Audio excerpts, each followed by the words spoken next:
All right, good afternoon, everybody. Our friend Dave Tuttle, who's one of our best commentators, top commentator here, one of the top here on our channel. Really appreciate it. He asked a very good question. What's the difference between jinn and Dybbuk? So, first of all, jinn, that's an Arabic term. It's not a Hebrew term. I just use that because I think it's the best. It's a more apt translation, quote unquote, than a demon. But with that being said, whether you want to call what we call in Hebrew shadim, and there's other words, mazikin and so forth, whether you want to call them demons or jinn or something else in English, the main point that I want to bring out is that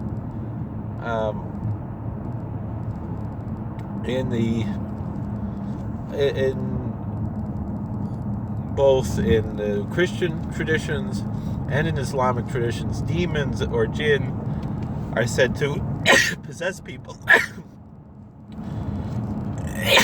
Whereas in general, the Jewish traditions about this subject, which again they're controversial, not everyone even exists, and not everyone in the Jewish world, in the Orthodox Jewish world, accepts the existence of demons as a fact.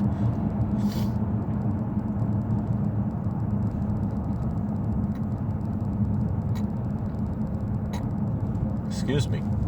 But in any event, I'm sorry. And similarly, when it comes to Dibbukim, excuse me, I was mentioning yesterday that Rabbi Victor Miller, he went in his mind through Shas on a particular subject. I didn't mention what the subject was. The subject, although it happened more than one time, but the one major subject that Lemberger Rav, who was a big Talmud of Rabbi Victor Miller, mentioned, Lemberger Rav said in Williamsburg, he said that he asked him about a Dybbuk, because there was a story about a Dybbuk, and Rabbi Victor Miller said it doesn't appear, and he thought for a few minutes, and he said it doesn't appear anywhere in Shas there's such a thing as a Dybbuk, as opposed to Shadim, which do appear in Shas. But those that teach about the idea of a Dybbuk generally will say that the Dybbuk is a human soul, meaning it's a ghost. It's a ghost of a dead human that wants to. The word Dybbuk means to be attached. It means attachment, and so therefore, and generally, meaning like even glue is called devek. Or being attached to your friends, Dybbuk Chaverim. It's not always used to mean a ghost that possesses people, but certainly in the popular culture, is very interested in this idea.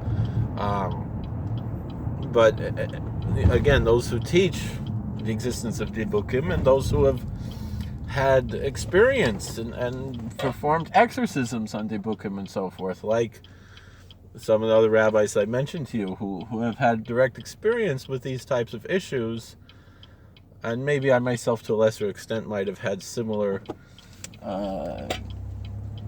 experiences, particularly with the type of people that I minister to. But when it comes to this subject, generally the Jewish teaching of those who teach it say that the Dybbuk would be a ghost, a human ghost that loves this realm, it wants to live vicariously through another human, and will enter into a human body and possess it, generally because of some sin that the human does, opens up the gate for the Dybbuk to attach itself and to possess the human body. Is kind of could be described as a parasitic ghost, as opposed to a shade, which I'm translating, and it's not exactly a perfect translation, a shade that would mean either a demon or a jinn.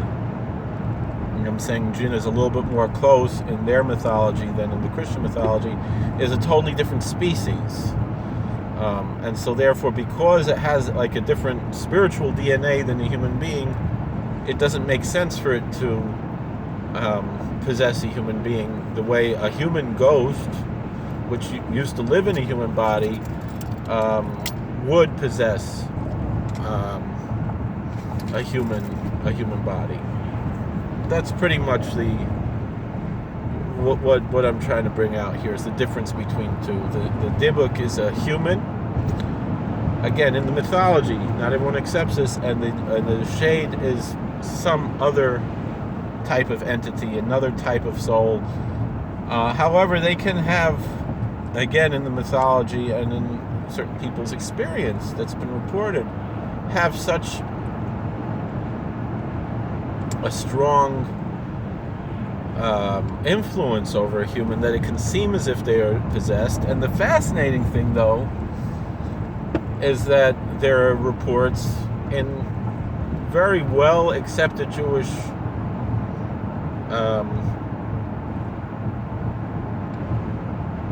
sources like the Kabbalah, which is a standard Musar Sefer, not considered a Chassidish Sefer, not really considered a Kabbalistic book. It's more or less, it's a Musar Sefer, and yet there's a story there about a man who had an affair, really, with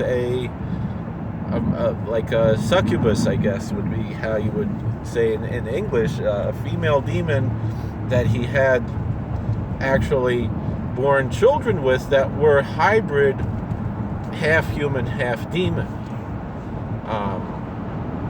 and that there was actually a court case where because what happened in the story of the Kabbalah was that a man, he was married to a human wife and human children. In the middle of the Passover Seder, he disappears, and this happened, and it's recorded exactly when it happened. Historically, it happened in Posen, which is in Poland today, near the Lithuanian border. Not really a Hasidic area, that's where Rabbi Akiva Eger lived, and this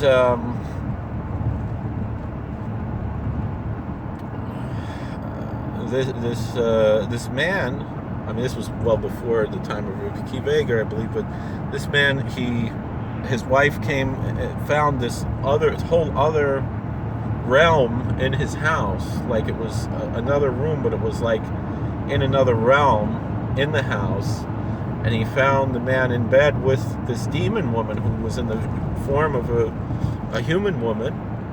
At least that's how she appeared in front of the human eyes, and so it was a whole crazy thing, to find such a thing, a shocking thing like that. And it turned out that this man had two families. He had a human family and he had a hybrid demon family. And what happened in the end was the man died, the wife and the children died, and the house was abandoned, and someone tried to, I guess the town declared the house condemned, and they were going to sell the property or something. The Jewish community, I think, was independent, and they were going to sell the property or something along the lines. And when someone came to take over the house, the demon children of this man, the hybrid demon children, came to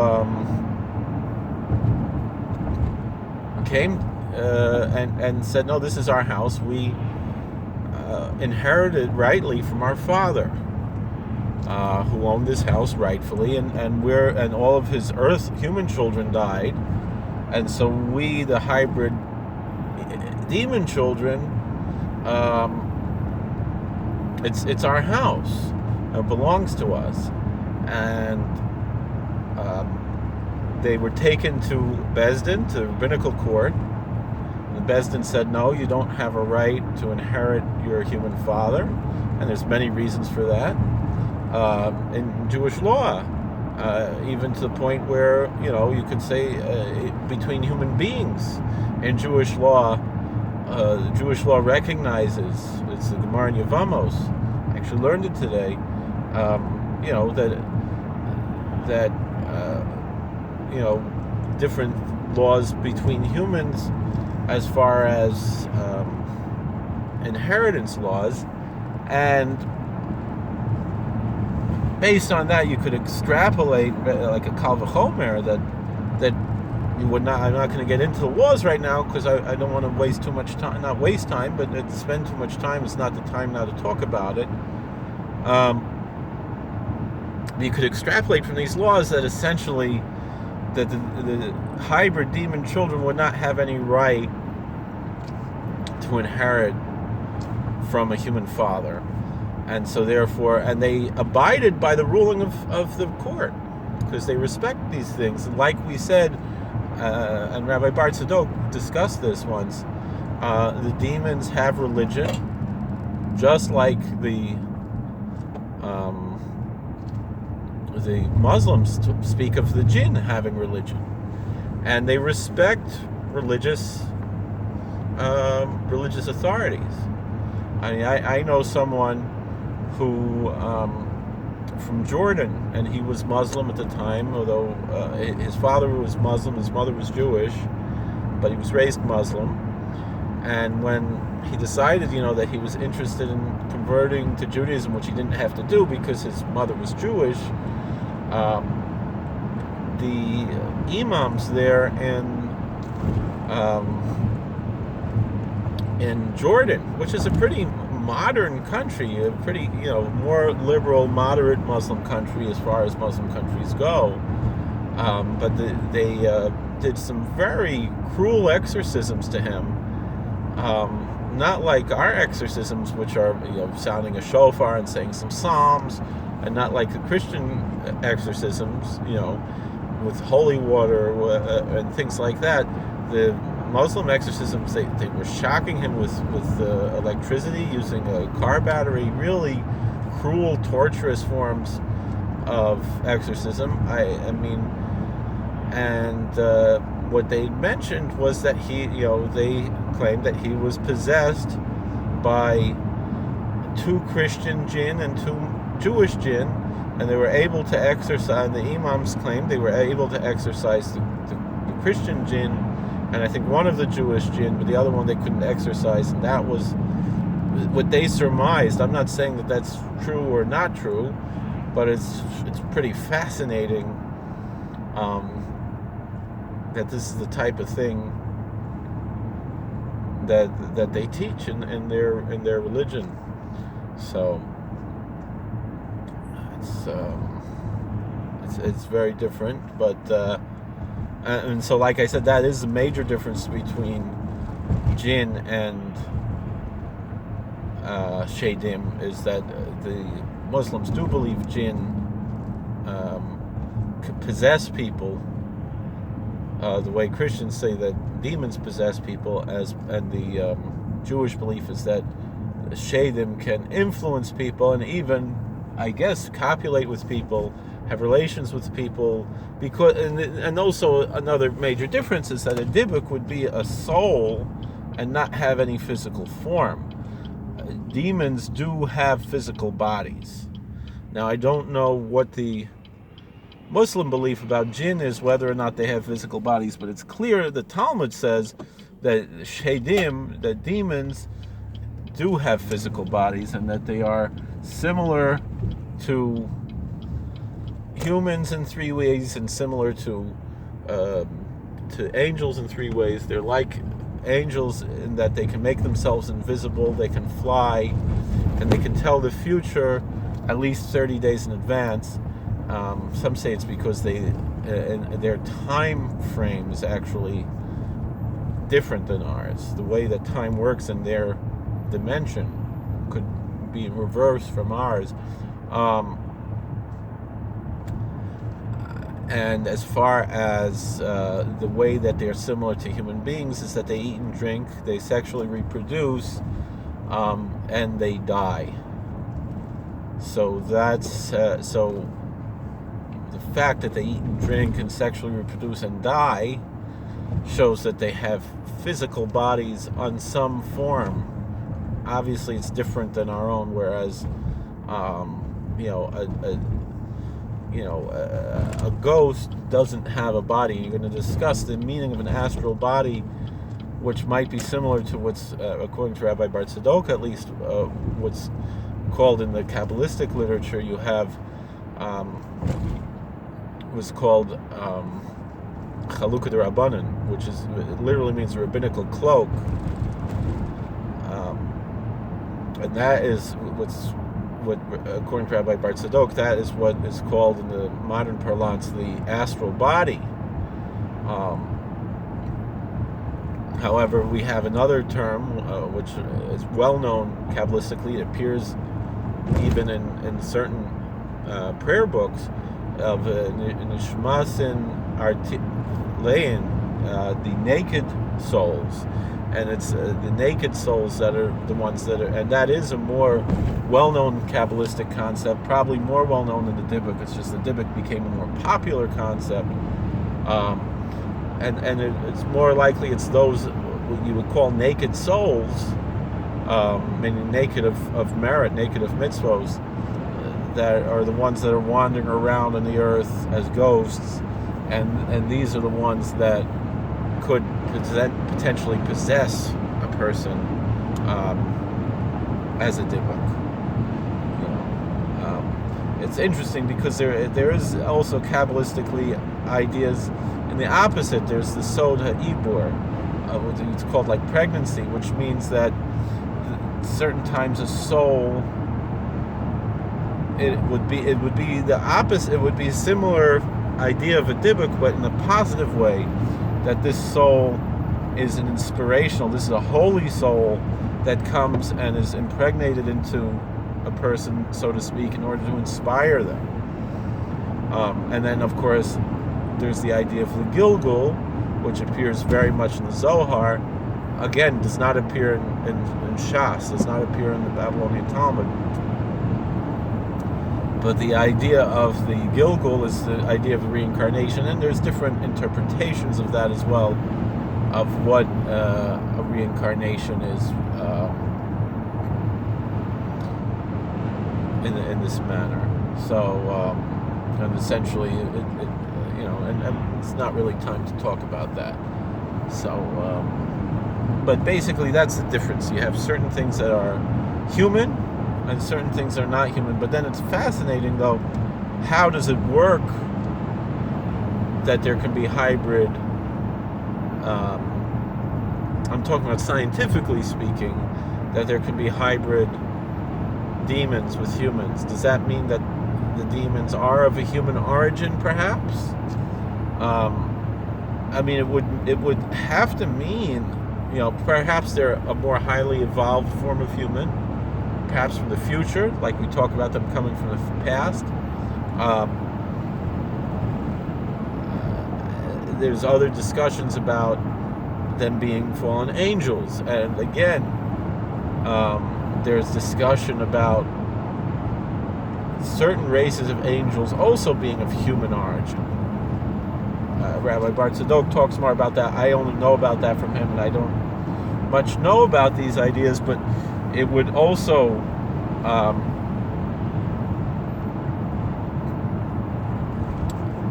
it would seem to indicate that it must be so when we're talking about people, the whole idea of the fallen angels being for the sake of reproduction with human women. It would seem to indicate that they must come from some kind of a human origin, because they don't, or a shared origin with humans. Again, not all angels are, but perhaps certain angels are, because otherwise, how would that work? I don't just mean physically. I mean biologically, DNA-wise. We talk about, according to the evolutionary scientists, which we can disagree with, and I would tend to disagree with to a certain extent, perhaps, although it could be open-minded one way or the other, as long as God is in control of the whole system. But the evolutionary scientists will tell us that the chimpanzee is the closest living relative to the human, right?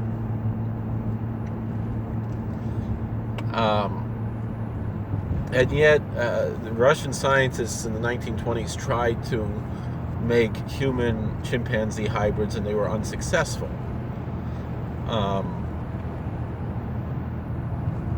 And the same scientist, though, was able to breed other animals of the same genus. And the answer is obviously we're not of the same genus. We're so far away related that we cannot successfully breed.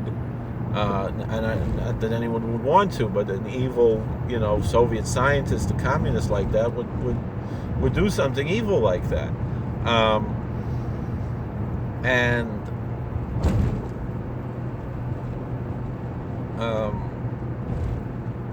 However, I saw someone was discussing that recently, and they mentioned, according to evolutionary scientists, human beings did breed with Neanderthals, which were a different species, and that Neanderthal DNA is present in our genome today. I can't dispute that fact, and if it's true, it doesn't in any way affect my faith in the Torah. But it's possible it's true, it's possible it's not true. I don't think it really matters that much from a religious standpoint. Obviously, some more fundamental religious people would say that really the Neanderthal was not a different species. Otherwise, how would it be able to successfully breed with humans and produce, viable and fertile offspring? Meaning in general, you have different species that interbreed, and whatever they produce is sterile. A mule is sterile, a liger is sterile, and so forth. So, but they're bred for their skills in magic. So the not to reproduce, right? So that's a little bit. Some of the discussions here. How could it be that it's possible again that the demon genome is so far away from the human genome that yes, it could produce offspring, but it would not be fertile. And again, and all of these things also are very connected to the mythology that exists in contemporary world of alien abductions, which are generally for the sake of some kind of sexual experimentation and creating hybrid aliens and so forth. There are many, many stories about this in modern days. So again, what would the demon be? What would the shade be? Would be the aliens that abduct people. And maybe follow people and so forth. And an interesting thing that Rabbi Bart Tzadok pointed out to us many years ago. First he was kind of nervous to reveal this, and now he's pretty open about it. And it's in mainstream Jewish writings. The Chesed Lavraham was the grandfather of the Chidah, and he writes about this subject, and it's a book that you can get very readily. I believe it's even available on Sefaria.org, that you could learn it there. And the Chesed Lavraham talks about when the Zohar discusses different places in the hollow earth, and again, that's part of, the modern mythology speaks of hollow earth and whether it means a different dimensional plane and so forth. And it speaks there of beings that live in the land of Neshiah, Eretz Neshiah, which is actually a biblical term. There is a mention in the Bible in the book of Psalms, in Tehillim, in Psalm 89, it says, is your memory, Psalm 88, it says, is there memory of you in the land of forgetfulness, Eretz Nishiyah, meaning that it's a question, do the people who live in this place called Eretz Nishiyah, the land of Nishiyah, the land of forgetfulness, are they people who are aware of God? And the Zohar describes the people that live in this realm, and the Chesed L'Avraham goes even deeper into describing them, to the point where the description of the people of the land of Neshiyah, which again it would seem that these are a demonic race, doesn't mean that they're necessarily evil in the sense of, and again that was the point of what we brought up before, not that they're evil in the sense of these are the minions of Satan the way Christians believe, but more that these are just another race of beings that God created and exist on another realm, but apparently they might share some human DNA, otherwise why are they conducting these experiments? But that's a different issue for a different time. But anyway, I'd like to start saying L'Shem Yichud for the Birkas Ilanos, so I want to end up, because I'm coming up to the trees, so I want to bench. But the Chesed L'Avram describes exactly the gray aliens that are in popular culture today, that people claim that they're being abducted by. And I know the more popular report that people speak of the gray aliens is that they're from Zeta Reticula, and that's where they come from that star system. But there are other reports that they actually come from inner Earth. It could be that they spent some time there and they came back. It could be the Zeta Reticula people are a different alien race. All these possibilities are all there. But the fact that a Jewish text from several centuries ago, based on the Zohar, based in the Bible, mentions these beings, and that the description that's in this particular text describes them to the T of the gray aliens, it's quite likely that these beings are coming from inner Earth. They could still have, flying saucers and so forth. But again, they most likely are on some other dimensional plane, but they still could be of similar origin to us. And also, the human beings are of a spiritual nature that's different than animals. And so therefore, the other answer that could be here is that while how biology understands it today, no, the chimpanzee cannot breed with a human the way that a horse and a donkey can, and a tiger and a lion can, because they're too far away. But you would think that we're much further away from something that's very highly advanced or something like that. But the fact is that, in fact, we're really much closer to them, not biologically but spiritually. It's possible, but there could also be a biological link as well. We really don't know. There's all these theories. All right, thank you for watching. God bless. Please like, share, and subscribe. Comment. We'll see you later.